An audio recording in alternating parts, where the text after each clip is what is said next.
Hey guys, in this video, I'll show you how to equip your Steam Big Picture Mode themes. Alright, so let's begin. First, ensure you are logged into your Steam account and have the Steam client open on your desktop. In the top left corner of the Steam window, you'll see several tabs: Steam, View, Friends, Games, and Help. Click on the View tab. In the drop-down menu that appears, select Big Picture Mode. Steam will restart into Big Picture Mode, which offers a full-screen interface optimized for controller use. Once in Big Picture Mode, you'll notice a sleek, console-like interface. If you want to customize this interface with themes, you'll need to exit Big Picture Mode temporarily. To do this, navigate to the bottom left corner of the screen and select the Menu button. Then choose Power and click Exit Big Picture Mode. This will return you to the standard Steam window. To apply themes to Big Picture Mode, go to the Steam Workshop. You can access the Steam Workshop by going to the Steam Store from your standard Steam window.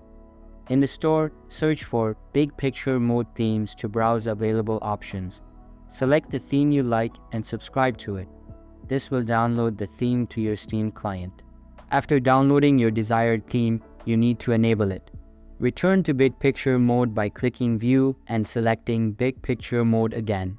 Once in Big Picture Mode, access the settings by navigating to the Steam menu and selecting Settings. In the Settings, find the In-Game tab. Make sure all settings for the Steam overlay are enabled. Next, go to the Themes section under the Settings. You should see the themes you downloaded listed here. Select the theme you want to apply, and it will customize the appearance of your Big Picture Mode interface. If you want to exit Big Picture Mode, you can easily do so by navigating to the bottom left corner again, selecting the menu, then Power, and choosing Exit Big Picture Mode. You also have the options to minimize Steam or completely exit Steam from this menu. Exiting Big Picture Mode will restart Steam and return you to the regular desktop interface. And that's it for this video. If you find this helpful, consider subscribing and giving this a big thumbs up. Thanks.